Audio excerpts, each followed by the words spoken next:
Okay, we are live. It is time for another Sunday Night Live. Give you guys a minute to come on in here. Hey, Lily, nice to see you. Good morning, afternoon, and evening. Yes, ma'am. Yes, ma'am. Oh, my goodness. It is evening here, 6 o'clock here in Michigan. I don't have the bags under my eyes, do I? Ken didn't tell me. Little bit. There's a little bit of our light. Lily, you don't have to punch him in the arm today. So there's that. All right. So tonight we are talking about the 7 biggest health trends in 2026. And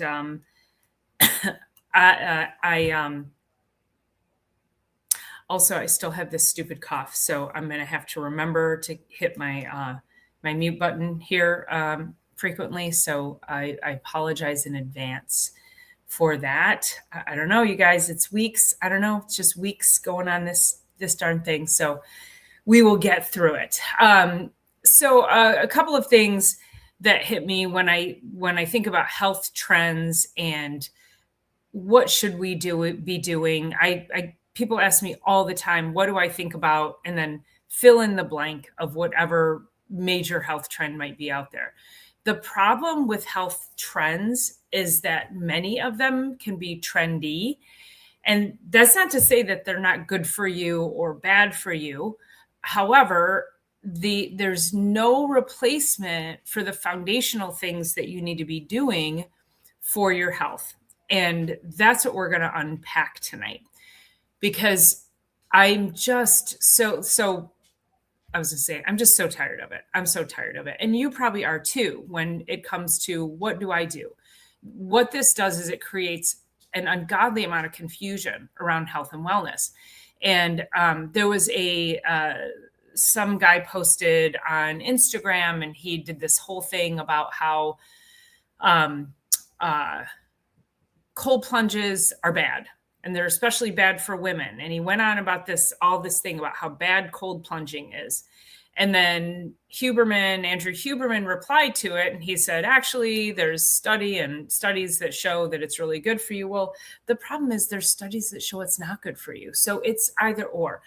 I also think that when we go through these, it's important to keep in mind that there is no one size fits all for anyone on anything, except for the foundational pieces. And then if you want to add cold plunging in, great, go ahead and do that if it feels right for you. But if you're not moving your body, eating well, getting proper rest, hydrating, and getting your adjustments, that's your foundation. Let's do all of that first. I might have missed one or two, but let's do all of that first. And then we can go ahead and start adding these other biohacks in. So that was one of them. And then somebody else posted, and of course, the guy who posted anti-cold plunging, he was just, people were in the comments saying, you're wrong, you're wrong, you're wrong, you're wrong. So then what happens is we get it's just super dogmatic. We're just intent that we love this cold plunging thing. Nobody's going to talk bad about it, and we're going to keep doing it. Great. If it feels great for you, great, then do it. But there are some I just feel like there's some times and places that it's not going to be good for somebody. You're not going to put a pregnant woman in a cold plunge. It's not good for everybody all the time. So we have to keep this in mind as you hear of these biohacks. And again, the other problem is that it becomes this, it's the thing that's going to save me. It's the huge thing that, it's my Hail Mary. I don't have to do anything anymore. I can just go sit in a cold plunge. And now I'm picking on cold plunges, but I'm using it as an example. Okay. I don't have to change my diet. I can just go sit in a cold plunge.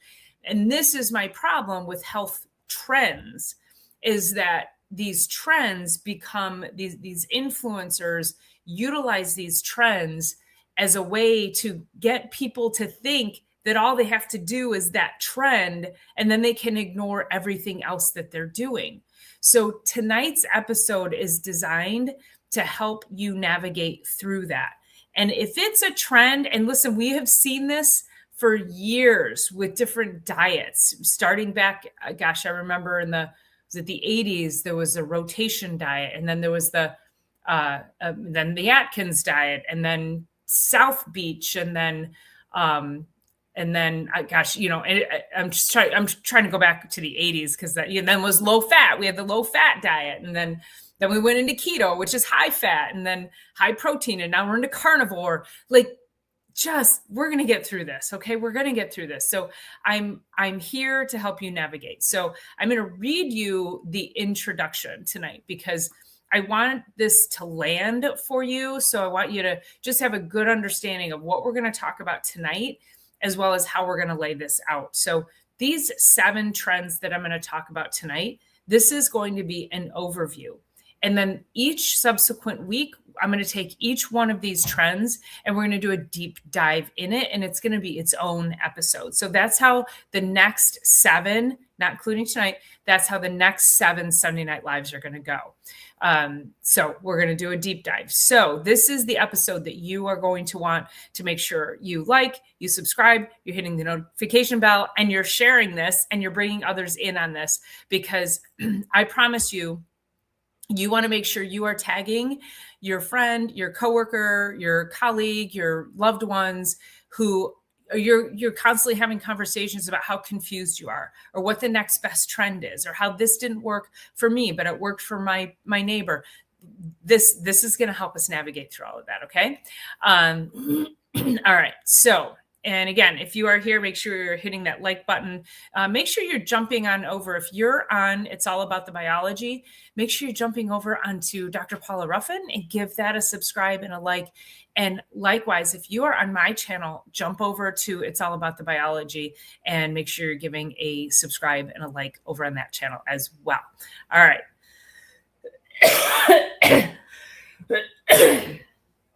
Okay. Does not sound pretty when I mute it. All right.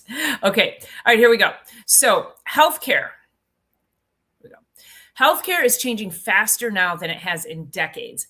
Every week there seems to be a new headline, some new medication, a new wellness trend, a new influencer. Maybe they're claiming they discovered the secret to living longer and feeling better. But when you step back and you look at the big picture, a handful of major themes are shaping the future of healthcare. These trends are influencing how we think about metabolism, hormones, longevity, nutrition, stress, and even the way medicine itself is practiced. Tonight, we're going to walk through the 7 biggest health trends defining 2026. And more importantly, I'm going to explain to you what they actually mean for your body and your long-term health. Here are the 7 trends we're going to cover tonight. Nervous system regulation. Why chronic stress and nervous system overload are now being recognized as drivers of modern health problems. GLP-1 medications versus metabolic health. The Ozempic conversation that everyone is having right now and what it means for long-term metabolic resilience. Longevity and health span. Separating real science from expensive biohacking trends and understanding what actually helps people age well. Women's hormone health. Why conversations around perimenopause, menopause, and hormone balance are finally changing. Food as medicine. How nutrition, gut health, and anti-inflammatory diets continue to shape the future of preventive healthcare. Stress, trauma, and emotional health. The growing understanding that our emotional and mental health directly influence our physical health. And lastly, personalized healthcare. The shift away from one-size-fits-all medicine toward individualized lifestyle and functional medicine approaches is critical. Tonight, we're going to take a high-level look at each of these trends so you can understand what's happening in the world right now. And the exciting part is that, as I explained, over the next 8 weeks, including tonight, we're going to unpack each of these topics in more detail.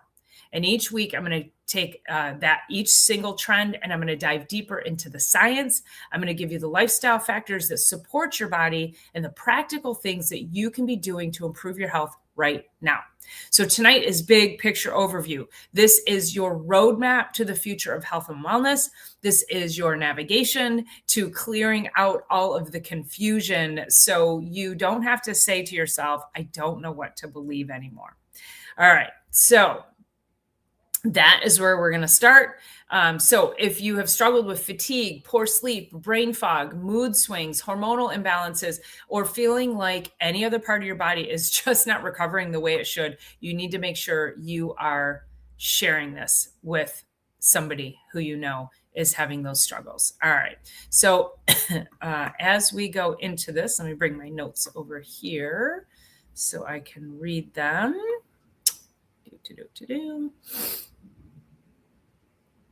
We are having major wind.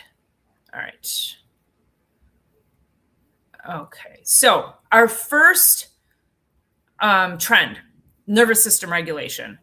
It is amazing how many people are searching this term, nervous system regulation, nervous system dysregulation, stress physiology.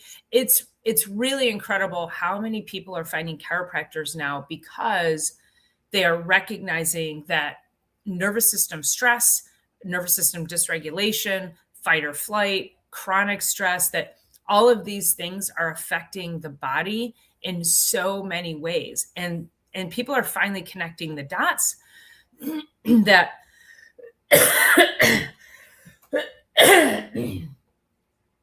that the longer your body is in stress or fight or flight, the more probability that you're going to have issues with digestion, your immune function, again, your mood, your sleep. It's going to just completely throw off your sleep cycle, your ability to connect with other people because you could get a short fuse.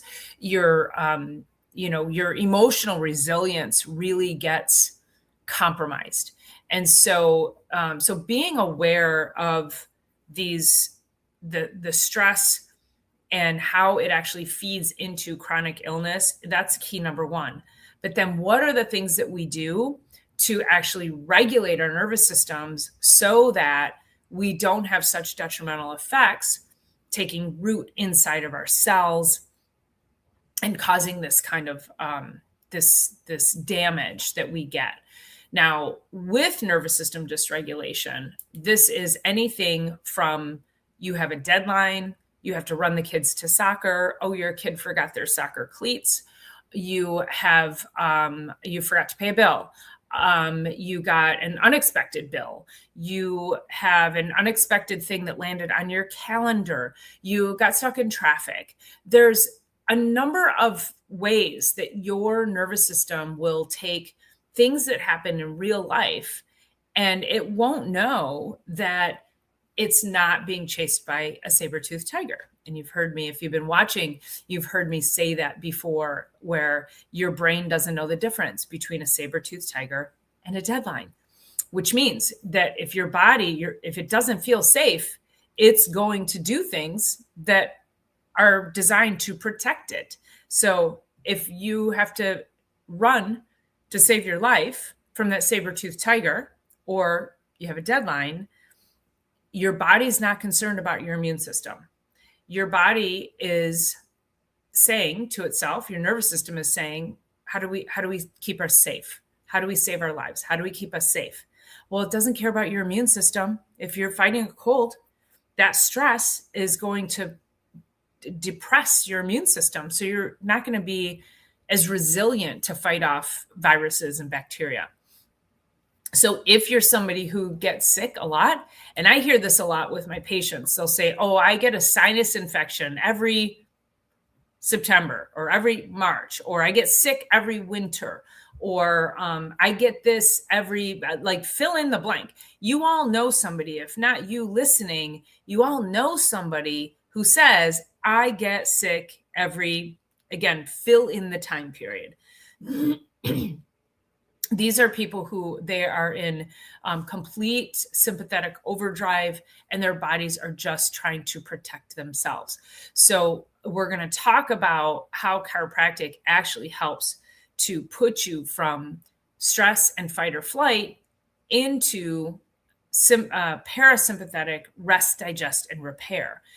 And not only chiropractic, but what are some other vagal tone, parasympathetic regulatory practices that you can start implementing in your life that will help you to start regulating that dysregulation. I have talked often about blowing up a balloon, keeping a balloon on your desk and just blowing up a balloon. When you're feeling that, oh my gosh, I can't think clearly, or I have to have a hard conversation with somebody.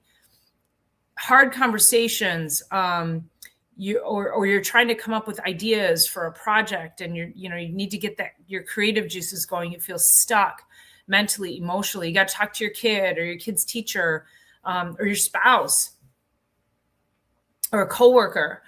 Those are times when you want to think about doing some nervous system regulation prior. So taking you from that heightened state of fear, of I'm not safe, of sympathetic fight or flight, regulate yourself so you can think more clearly, have better conversations, and of course have better outcomes. Okay. And we're going to dive way deeper into that next week. So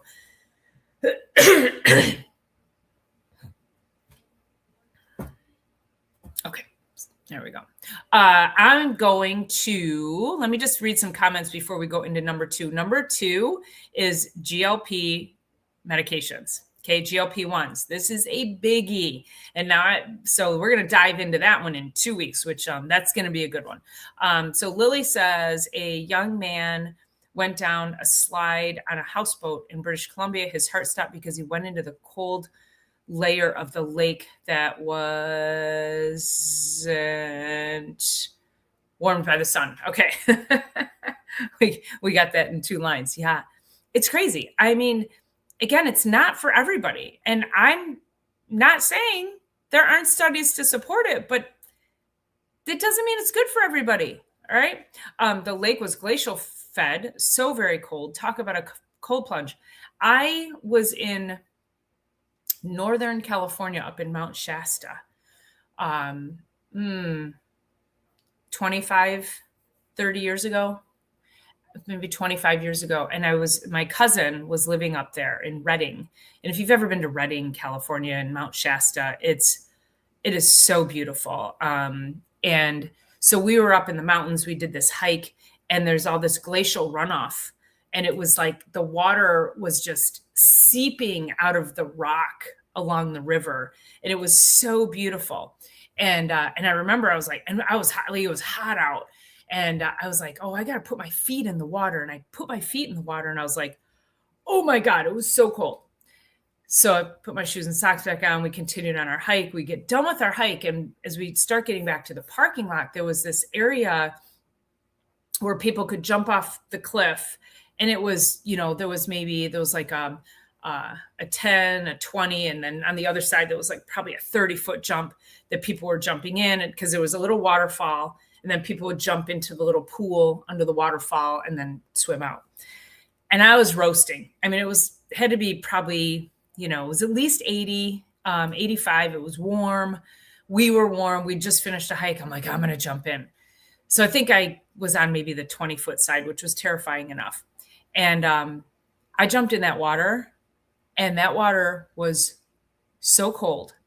And I came up, and you'd have thought I gasped for my last breath. I will never forget it. I popped up out of the water, and I was like, like it was hard to take a breath.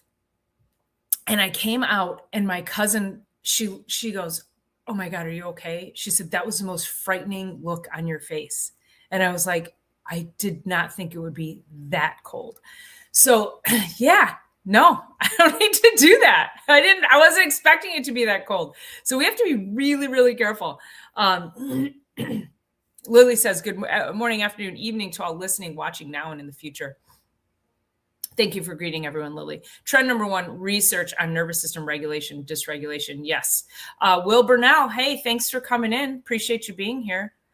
Lucy made it in here. Lucy's jumping on over from Facebook. Lucy is like my favorite new human being, and she's here locally. So thanks for jumping in, girl. Appreciate you being here. Lily says, chronic or long-term stress acts as a silent killer by significantly increase the risk of fatal stress-related illnesses, heart disease, stroke, high blood pressure, diabetes, and certain cancers. And I'm here to tell you, this has not changed for decades. This is not new. It's just that I feel like chiropractors, we're finally having our day. We're finally being looked at as the one occupation that can help people regulate their nervous systems, that can help people get back on track, that can help them reconnect their brain to their body so that their bodies can go back into their self-healing state like we're designed to. But yeah, I mean, I remember back in the 80s and 90s, I mean, I've been doing this forever. And that was stress was the number one killer, or stress was the number one killer. I mean, this is not new. While acute stress is normal survival response, persistent unmanaged stress creates a constant fight or flight state that causes severe long-term wear and tear and physical and mental health. So keep this comment in mind, and we might come back to it because we're going to talk about trauma, I think, on item number 5 or 6. Hardcore, thanks for being here. Appreciate you. Yes, nerds. Okay, nerd out with us. Okay. I see Mary Lou's here from Facebook as well. Thanks for being here, Mary Lou. All right, so let's go to number 2. GLP-1 medications and versus metabolic health. So you probably all know someone who has opted to go on a GLP-1. I don't go a day without running into somebody that has opted for these medications. I feel like they are the most referred to drugs in this particular day and age, maybe in modern healthcare. But what this does, so they mimic this hormone, glucagon-like peptide 1.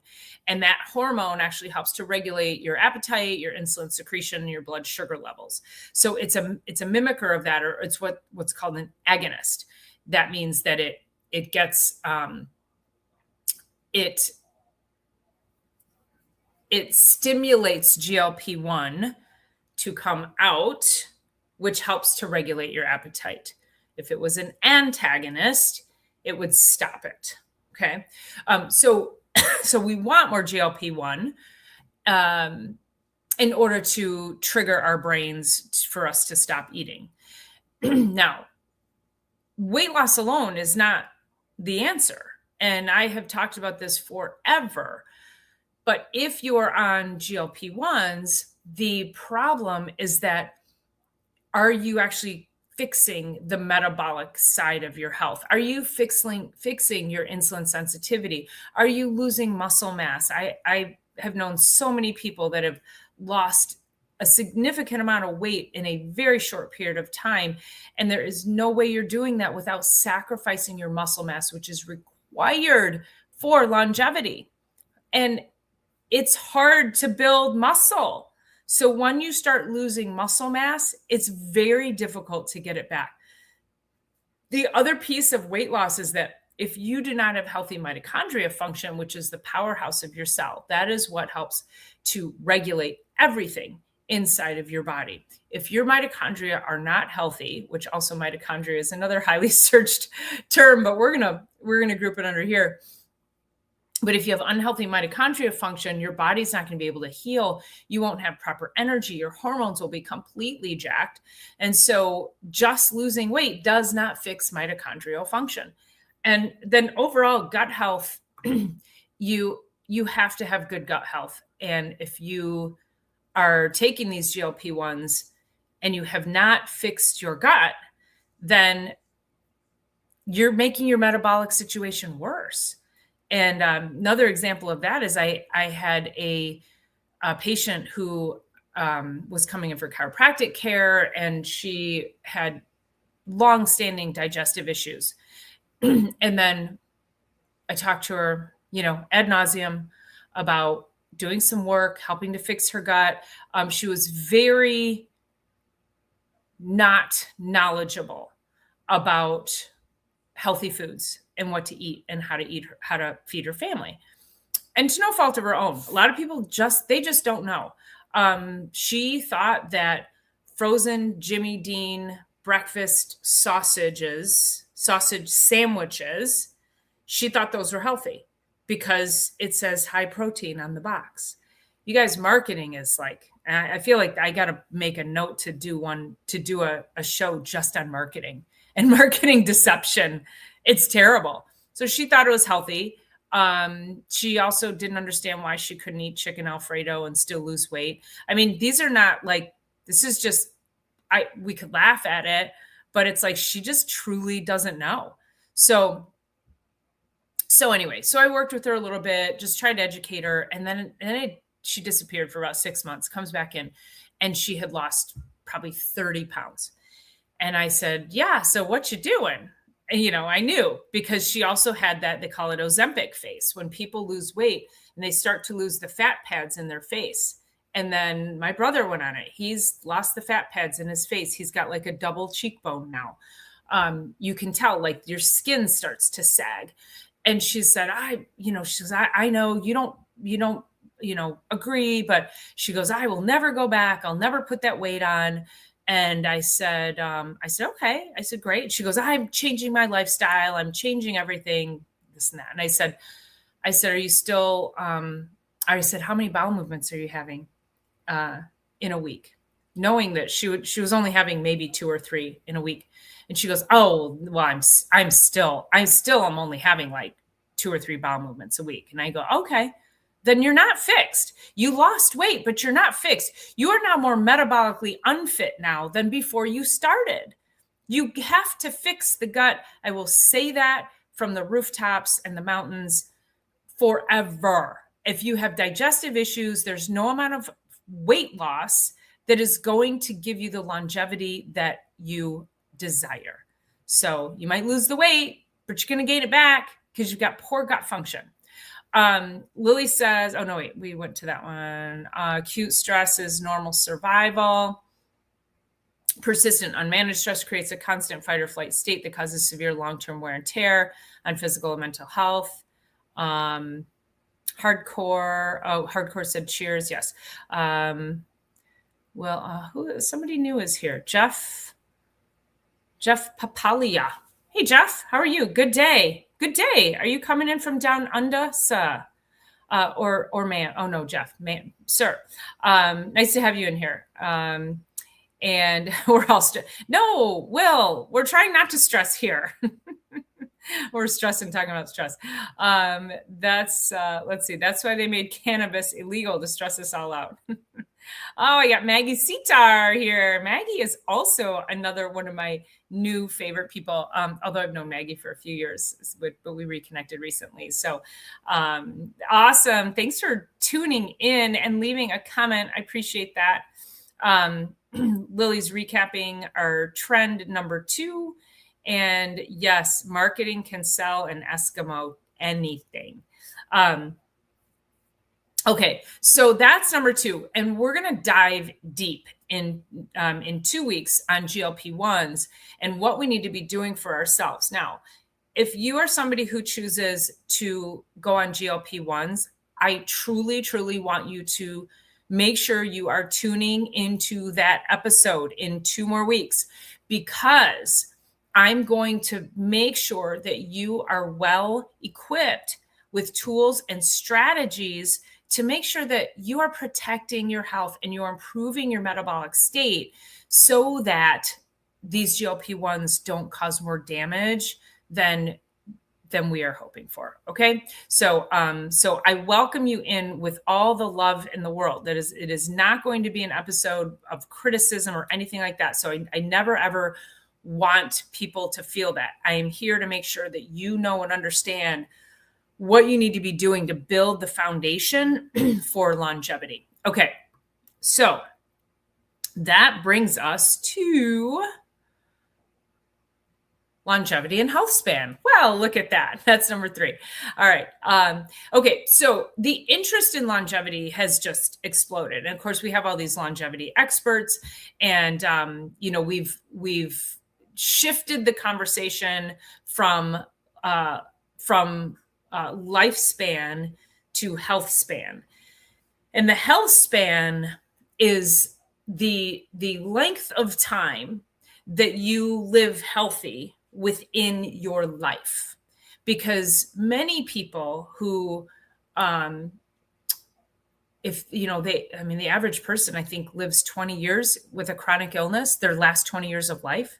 And so what happens is, if you follow my hand as a graph, is that if you are, we're living, and then health starts to decline, and it stays declined for a significant number of years. We don't want that. We want to live healthy, and then have a brief decline before our exit from this world. Because I've got some news for you. None of us are getting out alive. Okay. So we have to optimize the number of years that we're going to be on this planet and make them the best we can. My friends make fun of me when I say my mom, she dropped dead. So if any of my friends or colleagues are on this thread, my mother was 86. She had lived, she had just gone to visit her brothers and sisters in Virginia or West Virginia, where most of my family's from. Her brother, he's 95. Now they're all now currently, right now, they're in Tampa. My uncle, he's 95. My other uncle, my aunt, she's almost 90. My other uncle, he's 88. And my other aunt, she's 83, 4, something, 5, something like 8. So, they're all my mother's family is incredible. And we're going to talk about the Mediterranean diet in another bullet point, but they're amazing. They're all right now, they're sending videos and pictures. They're down in Tampa partying for St. Patty's Day. So unfortunately, my mother, she had just gone to visit them. She had been traveling to visit my sister down south, and then she was here, and we had the holidays together, and we had a wonderful time, and we were walking around downtown Detroit and just had a really, really, great, we had a great Thanksgiving. I think we went, I don't know, there was just all of this travel and all this connection and all the people and the family and everything. And then December 29th, she was supposed to take my daughter to physical therapy. My daughter couldn't reach her, calls my brother. Hey, can you go check on her? She's supposed to, and we all just kind of knew. So she was in her apartment. Timeline wise, we think she just she had enough time to put her pajamas on.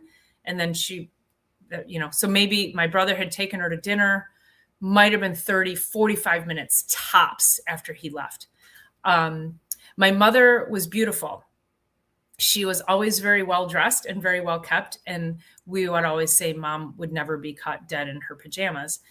And so then the joke is she got caught dead in her pajamas. So I don't mean to make light of my mother's death, but it's kind of funny when you think about it. But it's a true blessing. It was very difficult, obviously, for the family.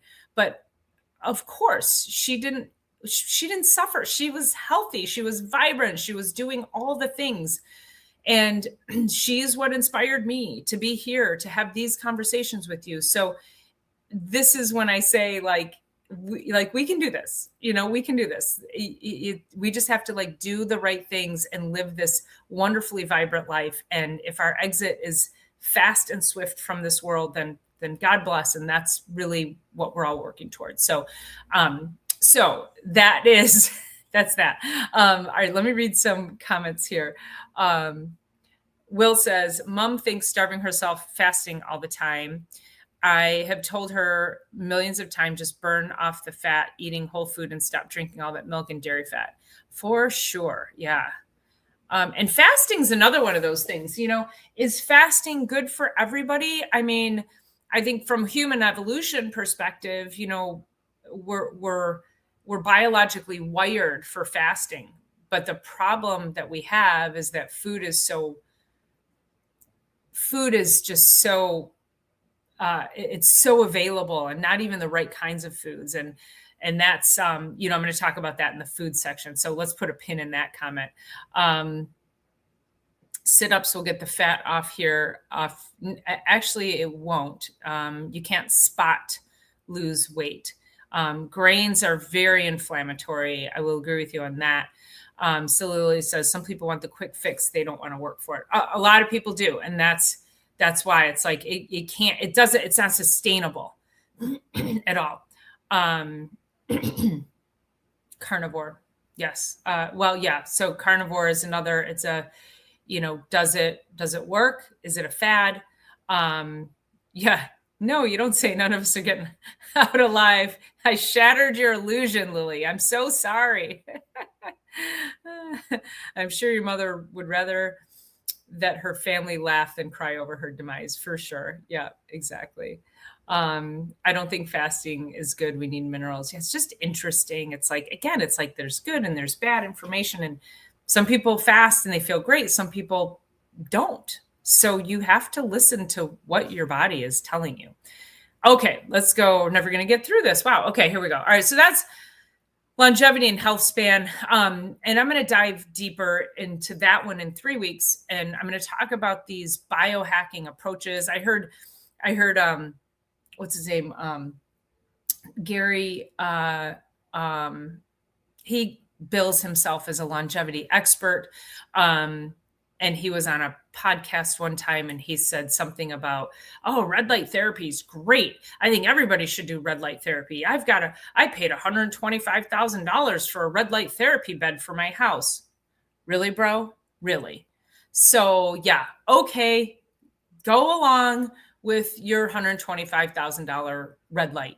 I mean, that's more than most people make in a year. So whatever. Again, like I get so sick of these health influencers, and they say these stupidest things.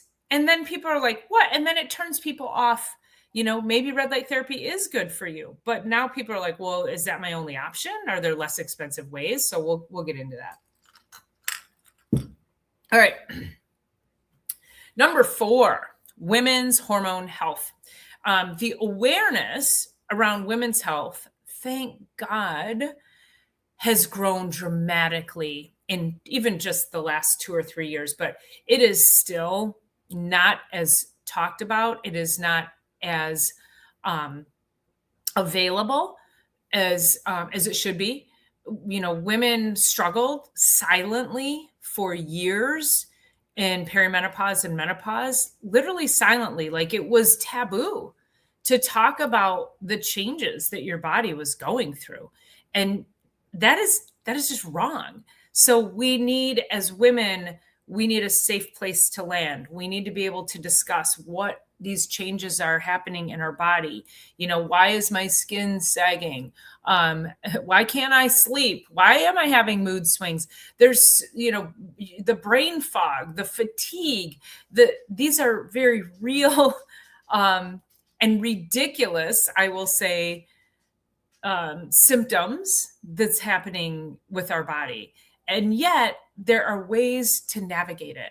There are things that we can do, but we just need the right people to help with that. And that's when I started to really took my functional medicine approach and really just started to apply it even just towards a lot of women. So I do see a lot of women in my practice. I have a very large virtual practice because of this, because women just don't know where to go. So shameless plug, I will tell you, if you or someone has been struggling and doesn't know where to get answers, they can reach out to me and I can talk about if it would be a good fit working with them. I do not prescribe hormones, but what I do is discuss all of the food and lifestyle factors. Fix your gut, fix your brain, fix your sleep, and make sure that you're nourishing yourself in ways that support all of your hormonal pathways, that support your brain, support your gut, support your liver, and make sure that we are building that foundation. And if hormones are part of that plan, then great. But you cannot just go straight to hormones if everything else is busted. You've got to make sure you are putting the foundational work in. And that's through, movement too. Like we have to make sure we are moving, we're lifting weights, we are tracking our, we have to eat more protein than ever. Like we have to eat a half a cow every freaking day, or we're not going to thrive in this, post-menopausal world. So women's health is another huge key that is finally getting recognized, and women are better off for it. And we're having more open conversations around it as well. So I can't wait to dive into that one. That's going to be really fun. Number 5 is food as medicine. Now, the idea that, food influences health, not a new concept, but if we start to think about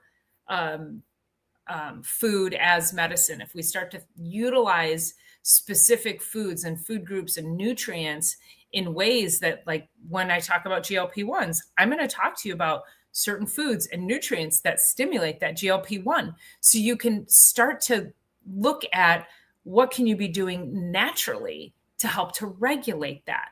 I mean, that's huge. Wouldn't that be great? Like making sure that you're eating all the right things and putting all the right nutrients that your body is able to break down and absorb them in such a way that it's literally like medicine through food.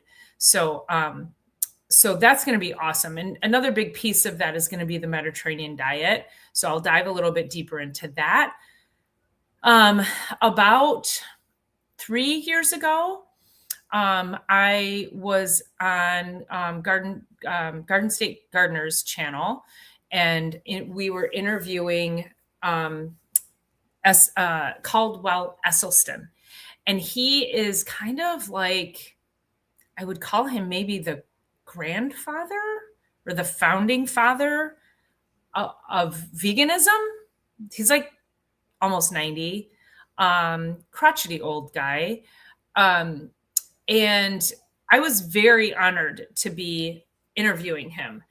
Joe had asked me if I would come on and I would co-host with him to interview this guy. And I was like, yeah, for sure. So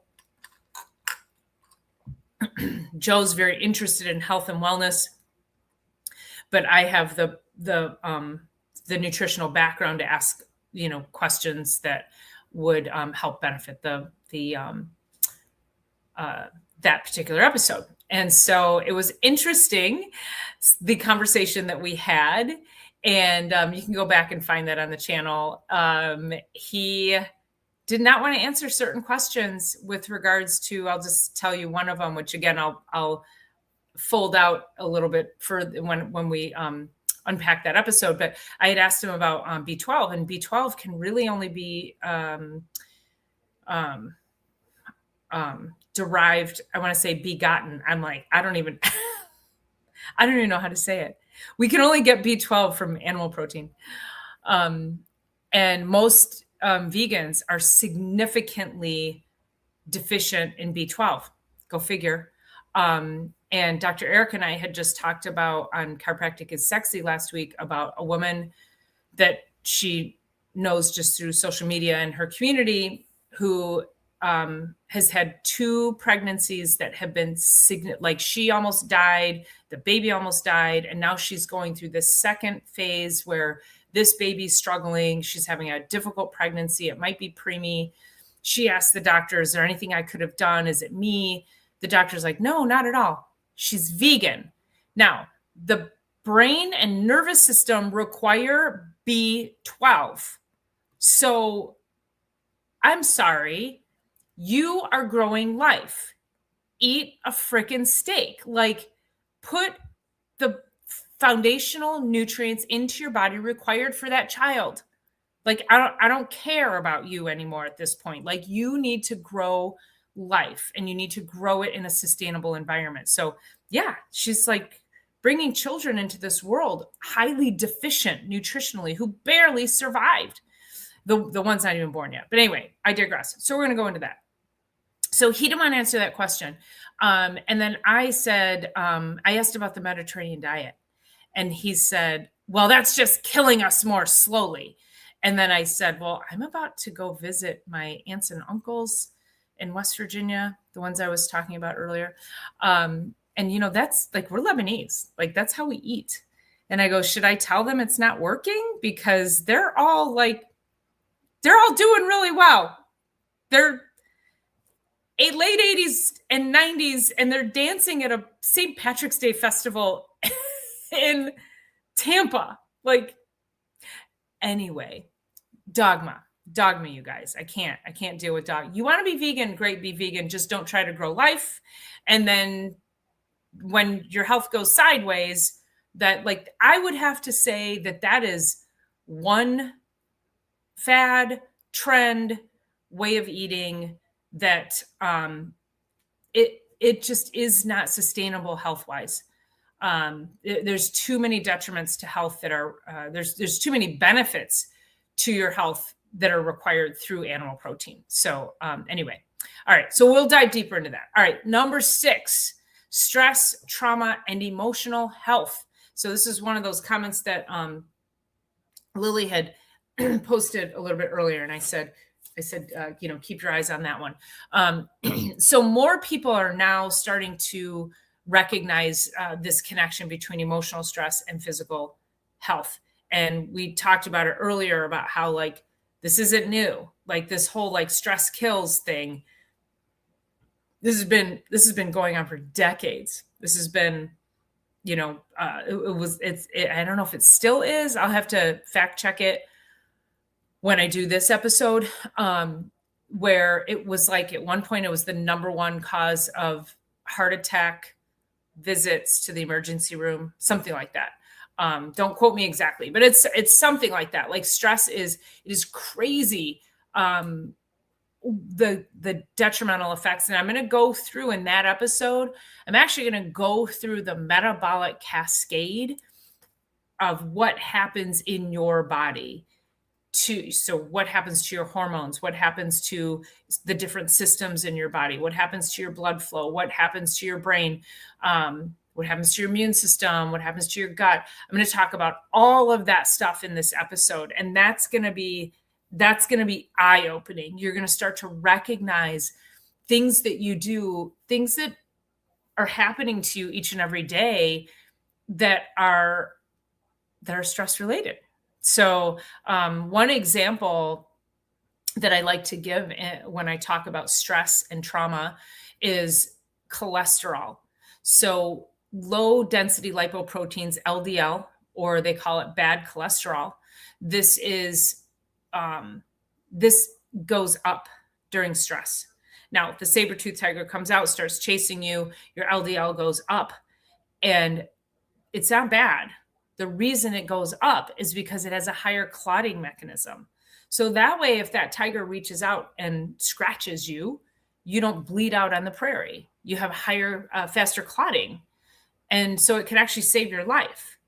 But the problem we have, and one of the reasons people have this elevated cholesterol, is because of stress. The body is constantly trying to produce more cholesterol because it thinks it's not safe, thinks it has to save your life still. So we'll talk about what that is metabolically.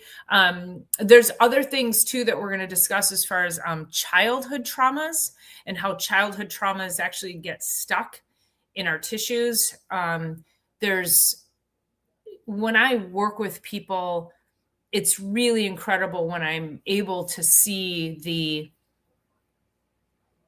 really see when I'm not making progress with somebody. And then I have to dive into what's really going on.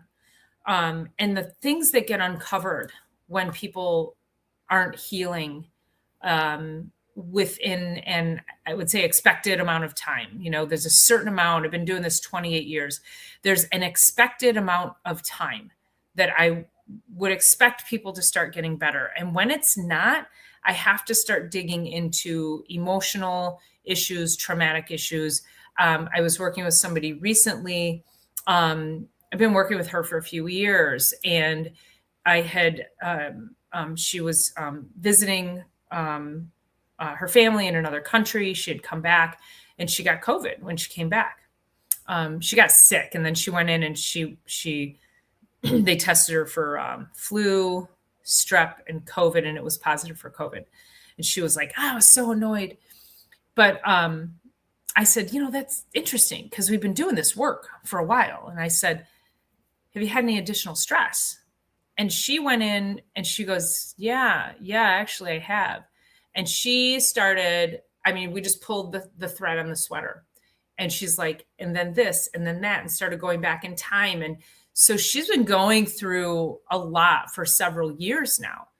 And it's now starting to regulate and stabilize. Well, the problem is, just because it's starting to regulate and stabilize doesn't mean you're okay now. I have a friend who just signed divorce papers on this past week. It's been 20 years of trauma and of stress, of fight or flight. Just because you sign the papers does not mean you don't have to go back and do the work. Does not mean that your nervous system feels safe. It's still going to feel pretty unsafe, and there's still going to be some metabolic things there that have to be addressed. So stress and trauma, super fun to talk about because I find it it's very eye-opening. A lot of people don't put they don't emphasize it enough, or they don't give it enough credit or merit that they need to, and it really can be a key component to helping people get through the different health crises. So. All right, number 7, our last one is personalized healthcare. Ken, I realize I gave you a couple of articles to put up on the screen. Completely forgot, but this one you can go ahead and put up. This would be the one on functional medicine. So the future. Thank you. I sent Ken a couple of news articles. Okay. So the other one's on the Mediterranean diet. You're not missing too much, but again, I'll put these articles when we unfold and do the bigger episodes. I'll make sure that they're in there. So what's happening in healthcare is people are now starting to demand more personalized healthcare. They're starting to demand that their doctors pay attention. They're starting to demand answers. People are starting to wake up from this. Your labs look great. There's nothing wrong with you, but they still feel like shit. Like, that's not a way for us to go through life. If you have a symptom, that is a signal. And if you have a doctor who dismisses you, then move along and find somebody who practices functional medicine like myself, who can help you, who can help manage that, who can get to the root cause, who can start looking at, you know what, maybe we need to do some different types of lab testing. Maybe we need to do something more strategic. Maybe we need to do more targeted nutritional strategies. Maybe we need to work on breathing. Maybe we need to work on that trauma piece. It's really about diving deep to find the root cause for you. And that's what functional medicine is all about. And I've been practicing functional medicine for 25 years. And it's literally just in the last couple of years that people are like, oh yeah, function. And they still don't even know functional medicine. I say nutrition, but that word nutritionist could mean a million things. It could mean you're getting a dietitian from the American Diabetic Association who still tells you that eating artificial sweeteners is good. Or you could get somebody who's studied, who's got like a functional medicine certificate. I have 3 functional medicine certifications and 28 years of ongoing study and multiple seminars and workshops, as well as just personal training through that, mentoring, coaching. I have such a love for it, because it really helps to get to that root cause. And so this was a study that came about that actually shows that more and more people are actually searching for functional medicine. So functional medicine is becoming more, I can't even say it's on the forefront yet still. Like, I still think they still don't quite know it exists. So that'll be a fun episode to dive into as well, where we'll really like get that education piece out. And so that'll be another one that if you know somebody who really needs some root cause work, who's been dismissed, who's been told that, oh, they're fine, but they still feel like shit, you're going to want to send them this way. I think this whole series would be really helpful for somebody who just isn't getting answers, because again, a lot of confusion in healthcare, it creates paralysis, if you will. People won't take action if they're confused. And so we need to make sure that these messages are clear, clear enough so that people feel comfortable making these decisions. So, okay. So those are our 7. All right. So let's go ahead. I'm going to recap them and then I'll read your questions. So we have nervous system regulation, GLP-1 medications and metabolic health, longevity and health span, women's hormone health, food as medicine, stress, trauma, and emotional health, and personalized healthcare. So next week will be the first part of the series where we are going to dive into nervous system regulation, and we're going to talk about that. There'll be some overlap, obviously, with stress, because stress is a huge component of nervous system dysregulation. So awesome. Okay, those are our 7. Let's go ahead and read some questions.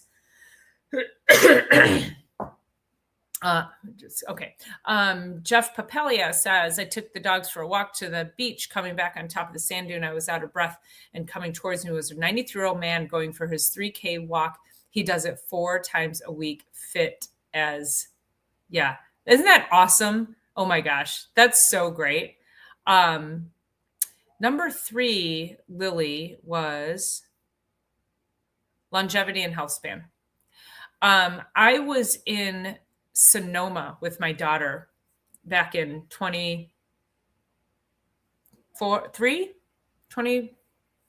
4, something like that. 23 or 24.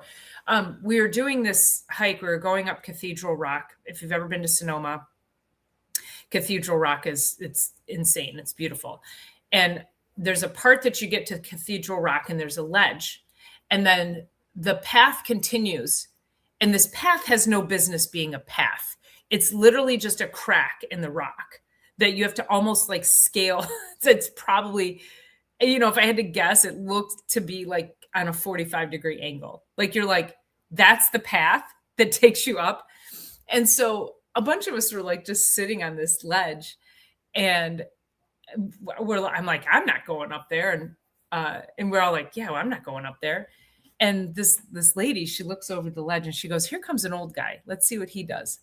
And this guy, he's just like, he's just scaling the rock and and he pops up on the thing and he's like, and he was German, Warner. And he goes, what is everyone doing here? And we're like, we're just sitting here. And he's, why aren't you going up? We're not going up that. And he says, how come? And we were like, because we can't figure out how to get down. And he goes, why don't you figure out how to get up first before you worry about coming down? It was like this sage just appeared on a freaking ledge in Sonoma. Like how appropriate, right? So Warner says, come on. And he and I was just sitting there also thinking, I wish I had a guide. Like, I kind of wonder if he was even real, like it was so bizarre. So he says, come on. And I'm like, oh my gosh. And he guided us up, and we got up, and it was maybe only about 30, 40 feet until we got to this big open space that was like almost flat again before you got up to the big cathedrals. And, but it was funny. He was 73, no water. He's like, I take this walk every day, literally up to Cathedral Rock and back, like crazy town. And then as we were coming back down the rock, back down that very steep side, we're all like on our butts scooting down, and he's just he's literally standing. He's got his hands in his pockets and he's like, do. And my daughter goes, oh, that's how we're doing it. Like literally, he says, everyone will have a red butt when they get down. Anyway, but that's seriously, I'm like, it's crazy when you think about, people, yeah, they just move.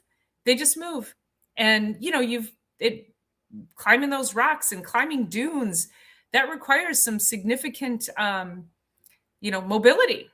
So yeah, if he walks the beach, that's a real workout. Will Burnell says there's this longevity focused millionaire in Australia. I was watching on TV series. He has this cryogenic freezer. He goes in for some sort of benefits. I don't know what, but I think it was like $1 million. I wonder if it's, so there's these little cryogenic, we used to have them here and they didn't last long because again, it was a trend. There were these cryo centers and it was like this capsule and you have to put mittens and footies on, these special mittens and footies to keep your hands and feet warm. And you get into this thing naked and your head is at the top of it. It comes up here and it basically, like, I guess my best thought would be like dry ice. Like it's this cold blast of air. But it was like white. So it was kind of like dry ice. But you couldn't breathe that. So anyway, whatever it is. And whatever it was like, it was so cold and you just stood there for 3 minutes and then you got out. And so there's these supposed health benefits and all. This was sort of pre-cold plunge craze. So I've got a friend of mine who had a couple of those and he did well for maybe a year. And then he had to sell them because people just weren't, they were like, yeah, maybe not,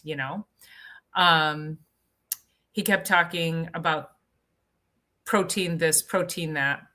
I will say, like, we've got to really, if we lean into the protein, that can help you fix the other things as well in your diet. But we'll talk about that too when we get into the food part. Over 2Ks through the dunes as well as hard work.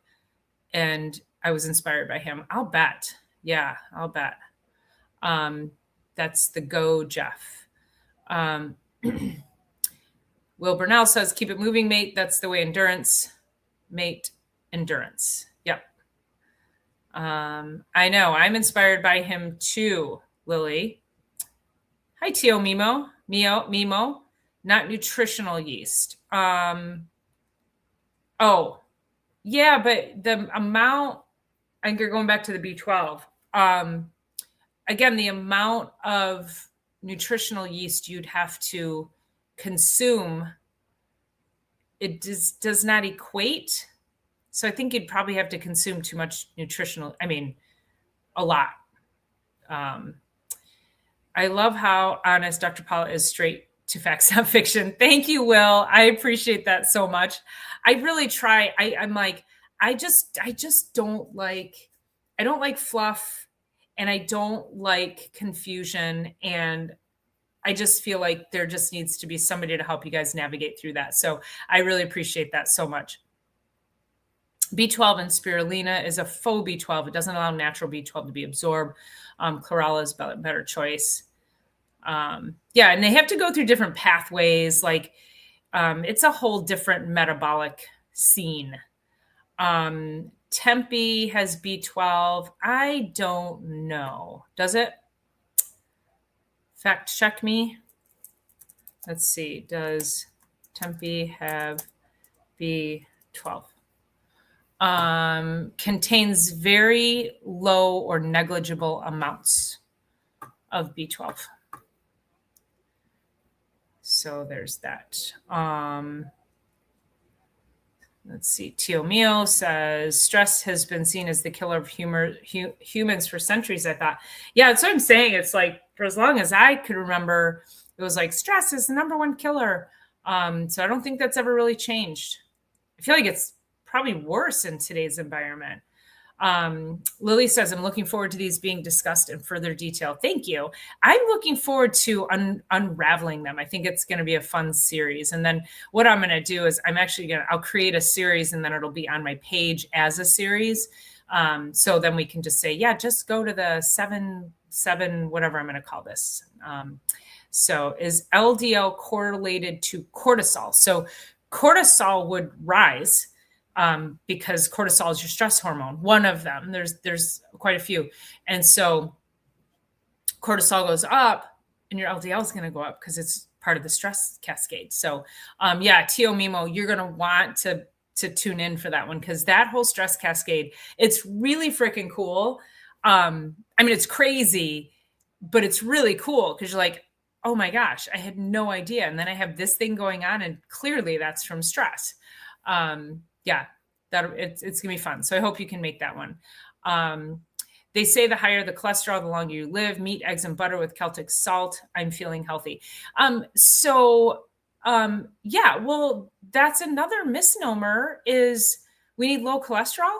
What? No, that was an effort to sell more drugs, wasn't it? Back in I hate to say how long ago it was, late 80s, I was in undergrad. I had just graduated college. And I was doing, so it was 1989. I know I don't look that old, do I? So I actually was doing fitness testing. And so one of the components of fitness testing was to do cholesterol testing, because back in the 80s, that was the hot topic. That was the hot thing. This is when this whole cholesterol craze came about. I think I still have my mom's, I should go back and read it. I'd be curious. I think it was a cholesterol book that my mom had from way back when. And it was by some very famous medical doctor down in some very famous school in Texas, where all this came from. Again, I can't quite remember. It's sort of like coming out of the bowels of my brain right now. But I'd be curious. It was a very pro low cholesterol book. But I'm curious. I need to go back and read it and see, like, what does it actually say? I'm curious. Anyway, maybe I'll pull that out for funsies. So when I was doing the testing, when I started doing the testing in, the late 80s, normal was 250. Borderline high was 225. And then, if it was 200, we told you it was low. It was too low. So then I watched that evolve. And they're like, oh, the numbers changed. Well, I was too young, I guess, and too bought into the medical establishment to ask, why are we lowering it? I went along with the narrative. Oh, it's bad. Cholesterol's bad for you. So we got to lower that number. Okay. All right. So then it went from 250 to 225. Then it went from 225 to 200. And now I think it's at 180. And it was literally just designed to sell drugs. Like, that's it. And I hope I'll remember to talk about the cholesterol studies and what a sham they are. I should make a note about that. When we get, or that, I don't know, maybe that's a whole different, it might be a whole different podcast, but we'll see. But I was raised on organ meats. If you've been listening to me, you may have heard me say this before. We were poor. And so my mom, we never ate out. We always had a home cooked meal, but we never ate bad food. My mom always had a home cooked meal. We always had, vegetables and salad. Everything was homemade. And we ate lamb tongue and sweetbreads, and which I think are the lamb brains, and then chicken livers. Like, we were eating that stuff all the time. And then we ate a ton of chicken. Like, we never ate meat. We ate a lot of lamb, and then, of course, every part of the lamb. But because lamb was cheap, nobody wanted lamb. And then organ meats were really cheap. And my mom was trying to feed a family of 4 on food stamps. So I was like, we thought this was a delicacy. We were like, wait, everybody doesn't eat chicken livers? Doesn't everybody eat lamb brains? I don't know. But so we ate all these high cholesterol foods for years, because it was a very inexpensive form of protein. Now, I don't know if my mom, I'd be curious to ask her, like, she, my mom wasn't like, oh, my family needs protein, but she knew we needed nourishment. Like, I think she just knew that was like nourishing. I don't know. I'm curious. I wish things you wish you could ask your parents who've gone before you. Vitamin B12 is primarily found in animal products like fish, trout, salmon, clams, liver, meat, poultry, eggs, and dairy. Yep. Which is why don't order egg white omelets. Eat the yolk. Please eat the yolk. For vegetarian vegans, reliable sources include fortified foods such as nutritional yeast, plant-based milks, and breakfast cereals. Thank you for posting that. So fortified foods mean that, so it's typically when something's been fortified through the food industry, it's a synthetic form of whatever nutrient that is. So let's take a fortified cereal. Fortified meat. Fortified doesn't mean they just added to it. It means it was stripped clean and then they had to re-put, my grammar's not great tonight. Then they had to re-put. All right. Somebody want to make a meme about that?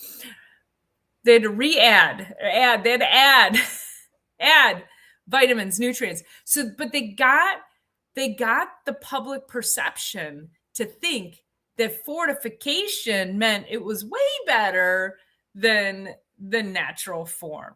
So do not be fooled by that word fortified. And plant-based milks, I could go on for days about that. If you are not making those yourselves, if you are buying them in a store, they're filled with gums and additives. They're a disaster. Super easy to make yourself. Excuse me. Half a cup of raw nuts. I love cashew milk. So I do a half a cup of raw cashews and 2 cups of cold water. Blend the heck out of it in my Vitamix, put it in a mason jar. Works amazing. It only lasts about 3 or 4 days. So because it doesn't have additives and gums and stabilizers and all of that stuff, preservatives. In fact, I was in Whole Foods Saturday, I don't remember, yesterday. And I was, whatever I was looking for. And there was this guy and he had his 2 kids there. They were 5 and 3 because I ended up talking to him. And he says, and all I can hear is the conversation. And the one kid's like, Daddy, can we get blah, blah? He's like, no, that has ingredients I don't like. And the other one's like, Daddy, can we? No, that one's got this in it. And no, that one has maltodextrin in it. We can't. He's literally 3 and 5 years old. And I finally walked up to him and I said, I'm tickled that you're talking to your kids like that. And I said, my mom, this is how my mom raised me, was she just spoke to me like I'm 7 years old saying, monosodium glutamate and making me read labels. And, and he said, I'm actually going through a really nasty divorce right now. And their mother is the complete opposite, like gives them candy all the time. And I was like, so well, just keep fighting the good fight. It'll stick eventually, right? Like with kids, you have to stay the course with kids. So, but it was so fun to hear him, just talking to them like they're adults. No, it's got maltodextrin in it. We can't buy that, kids, That's how we got to raise our kids. Let's see. Oh, wait, Lily, I read that one. Let's see. Will Burnell says, I run every week, even if I'm sick. Good for you. That's awesome. I wish I could do that. This cold put me down.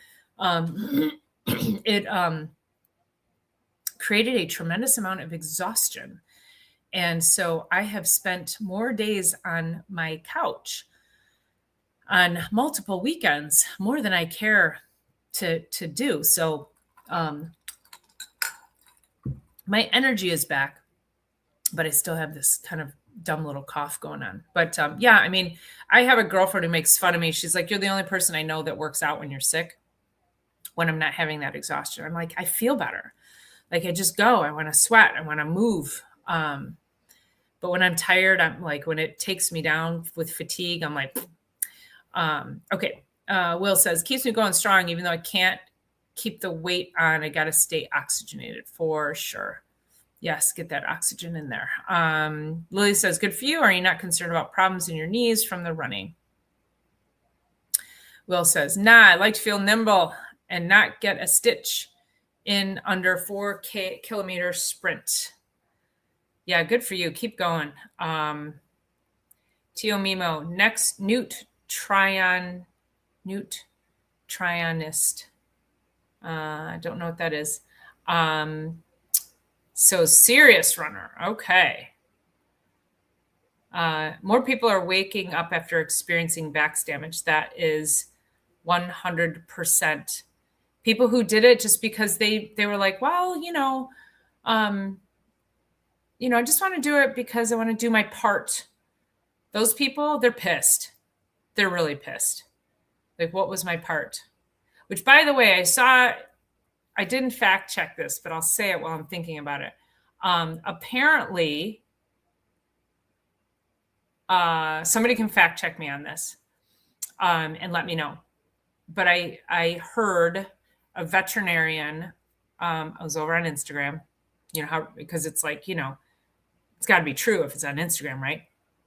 But this veterinarian said that there's a particular, oh my gosh, how long have I been muted? I have been muted. When you hit that button, you're not actually muting yourself at all. You're still coughing online. So don't worry. Oh, for real? You're not muted. Yeah. Oh, you're all good. Wait, watch this. Watch.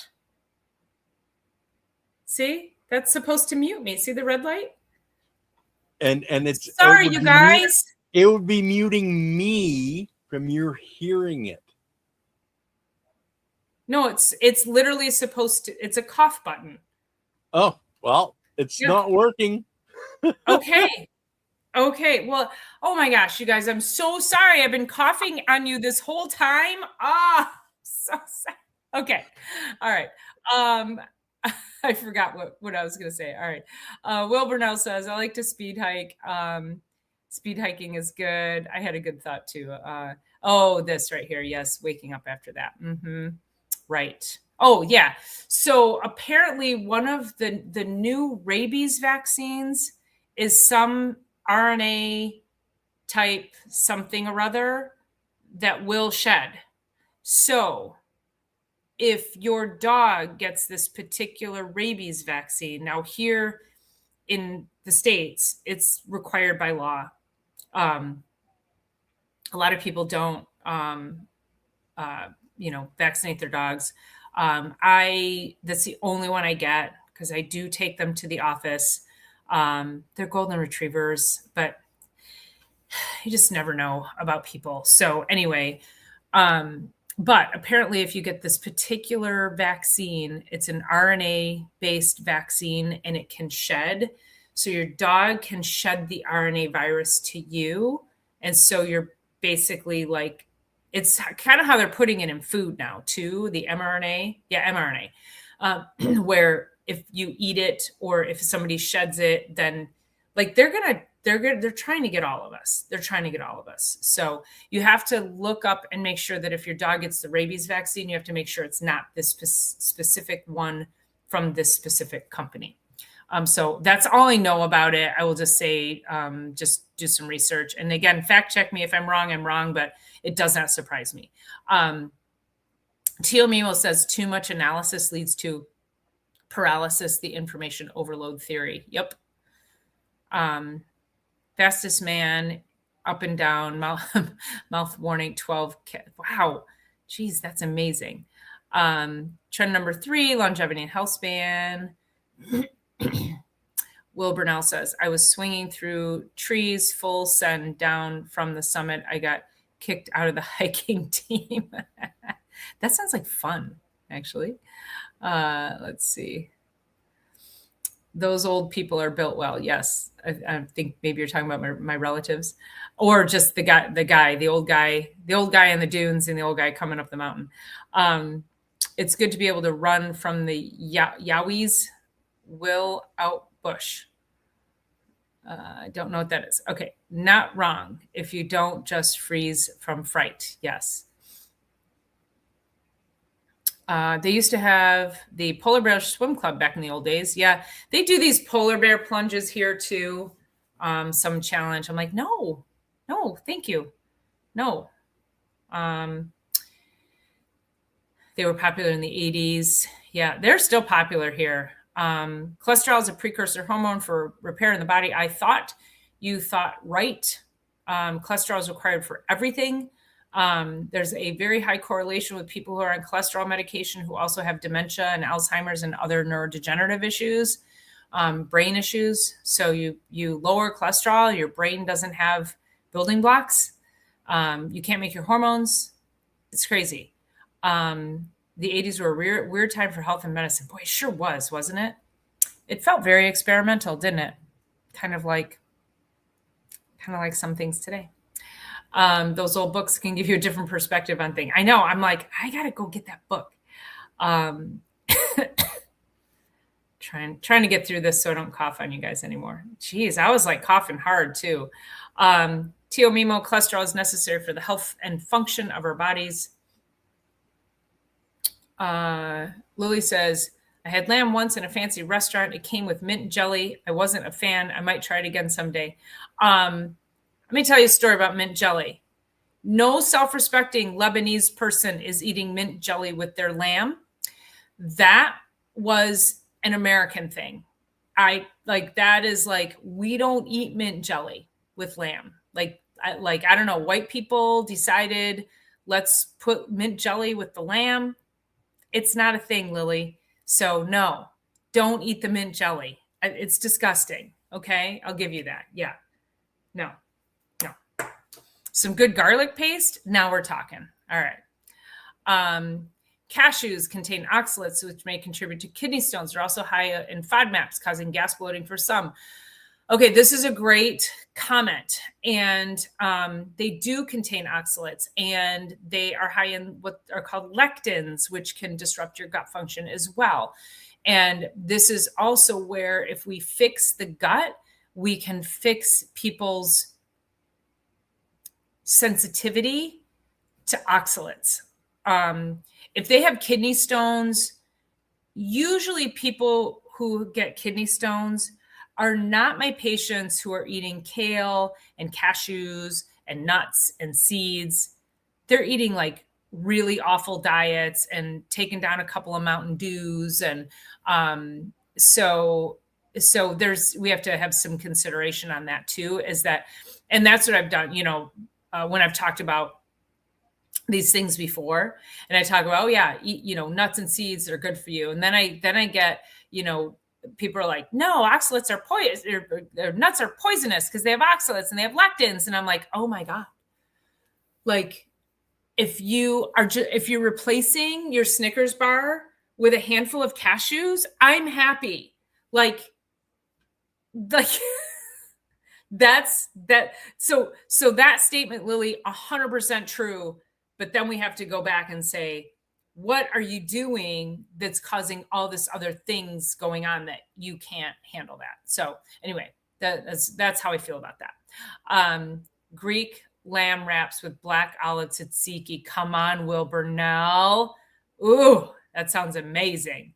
Have you seen cashews before? Silly Lily, they're an apple-like fruit with the cashew bean on the outside. Ooh, that would be interesting. Where are cashews grown, I wonder? Yeah. Oh, Ed Kirk is back. My neighbor. Ed says, I really think the COVID vax pushed any immune systems that were on the edge to over the edge. You are right. We had a significant amount of what was called turbo cancer. I have several patients who are like, yeah, I ended up with cancer, this cancer, that cancer, Hodgkin's, throat cancer.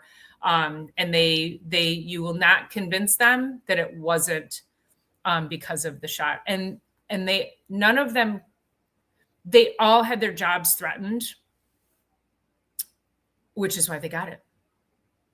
So here they are, they get their jobs threatened. They line up, they do this experimental thing, and their bodies couldn't handle it. And then boom, now they've got cancer. And how many people do I know that died and dropped dead? And I'm like, that's always two where I'm like, that's interesting, isn't it? Healthy people, healthy 30-year-old people, boom, done. It is crimes against humanity. Thanks for that comment, Ed. Yes, I tricked by the cough, but I know, I'm like, it normally works, you guys. It normally works. When I'm at the office, it works, but I'm on the same computer. So I don't know. I wonder if I'm on a different setting or something. I don't know. Um, let's see. Lily hasn't seen cashews. I have not seen cashews. Will Burnett says, I've seen them before, the cashew, but they had mold on the cashew beans. I've not tried the fruit. Oh, so the fruit's edible. That's interesting. Lily says, okay, no mint, noted. Thank you, Dr. Paula. You're suggesting better garlic paste. Yeah, no mint jelly. No, no. Some white guy invented that, I'm telling you. Lily says, hello to Ed Kirk, the friendly neighbor. Ed says, I've seen too many younger men relatives with heart inflammation and AFib after COVID vax. Yes. Yeah, that AFib, like where did that come from? It seems like everybody's got AFib these days, doesn't it? Crazy. And I had another patient, a young person, had to have the ablation. He's 40, 45. That's young. It's young enough, isn't it? Heart ablation. He's on all kinds of heart meds. Again, had to get the shot for his job. Actually, he didn't have to get it for his job, but there was something about his wife's family, so it was all that. Like suddenly everybody's a medical doctor and we're taking medical advice from a computer guy and then another guy who wanted to kill a bunch of people with AIDS back in the 80s, so it was that. So put that light on there. Okay. Is that better or worse? Oh my gosh, now I'm all washed out. Maybe I should turn that light off. Waiting for it to regulate. There we go. Okay. I think it just needed a second. I had some friends that their son died suddenly. He was 30. Wait, how old was he? 36, 37? Just a few months ago. Terrible, tragic. And, you can't ask the question, but you sure do wonder, don't you? You're like, it's senseless. So, So, this is where, we're in this season, we're in like cold and flu season. And we also have, we've been conditioned, not we, and hopefully not you guys listening to me, but we've been conditioned to think that health comes from outside in, and health comes from inside out. We support the body. We support this innate wisdom inside our body. And when we support the innate wisdom, our bodies have the ability to heal themselves. Your body will heal itself. It just needs no interference. And so we remove the interference. From the outside, we'll put good nourishment, good hydration, and good thoughts. But we can't expect that we go get a flu shot or a COVID vax or, taking a daily Claritin every day. Like that is not supporting your health. Those things are only causing more detriment to your health and to your life and affecting your longevity. These injections have heavy metals in them. They are cultured on aborted fetal tissue. It's interesting for me to watch arguments online. I try to stay out of online arguments. But there'll be an argument online and somebody will say on there about culturing vaccines on aborted fetal tissue. And a lot of people don't know that. And those, and the person who's for very pro-vaccine, and they'll say like, that's false, blah, blah, blah. And I have had to go and cause you can pull it up, you can go to and look up any insert, and it doesn't say aborted fetal tissue. Okay. Just so you know, what it says is it's like here, let's see, I'll pull this up for you. It's, what are the acronyms for aborted fetal heart in vaccines? Okay, so if you look at a vaccine insert, so they'll be like fetal heart, fetal kidney, lung, and so why is that not coming up? Oh, here we go. Here's the tetanus vaccine. I can't find it right away. You have to go find the actual insert. You have to look on the insert. So you can go look up the inserts. And other immunizing agents. Let me look real quick. Standard dose, egg, anthrax, live attenuated. Oh, that's a vaccine. These are all just the vaccines themselves. Okay. So you can go look that up online. I can't find it right away. I don't know, hold the show up. But yeah, and it'll be like, N26. It'll be some combination of letters and numbers that will define the part of the body that it comes from that comes from the fetus. And it's used over and over. So that's also why there's the vaccine manufacturers need the abortion clinics. So without getting too deep into that rabbit hole, that's a whole industry that thrives together. So I'm just going to put a pin right there. Tio Mimo says, some have monkey and dog genetics. Yes, they do. Yeah, monkey, dog, kidney, monkey, dog, what's the other one I'm thinking of? Pig. Pick an animal, pick a human. Ed says, I had to get the first 2 COVID shots for my job, lucky to retire before mandated boosters. I now have AFib and have had an ablation already at 64. I'm so sorry to hear that, Ed. There is also, so if you don't know the wellness company, let me put this in here.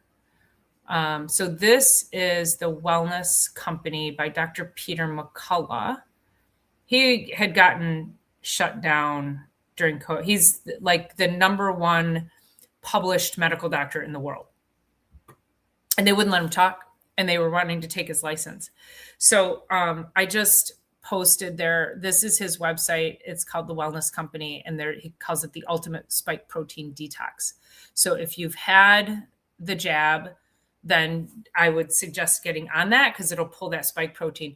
You can also do a lab work for the spike protein and see how much spike protein's in your body. They said that, the spike protein would stop replicating, but that's the problem in people with health issues, people who have died or who've had myocarditis or cancer, that if they get tested for spike protein, it maxes out. Like the lab test only goes up to a certain number.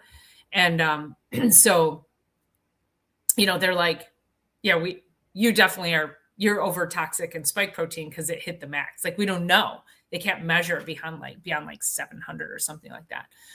So I would highly recommend clicking that link, Ed, and get yourself a good spike protein detox.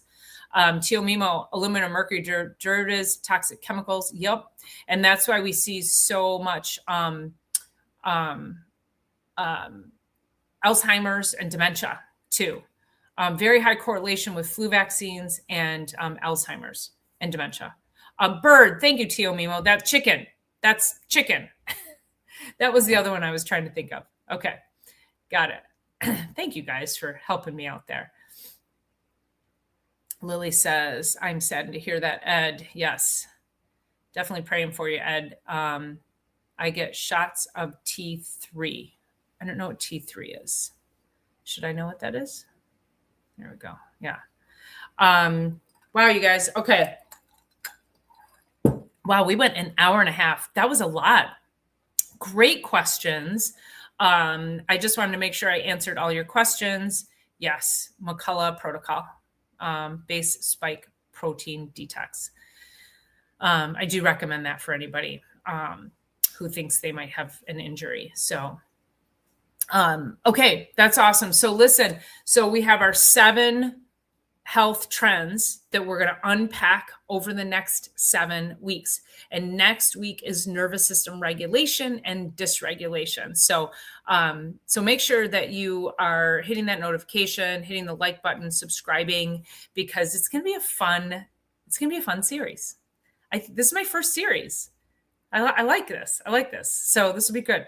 I might have to do more series. That feels really good. So, all right, you guys, I'm going to go wind down, rest my throat, and have a little dinner and hang out with the dog for the rest of the night. So thanks for being here. Thank you so much for all your engagement, for all your questions, for liking, subscribing, sharing, and all those things.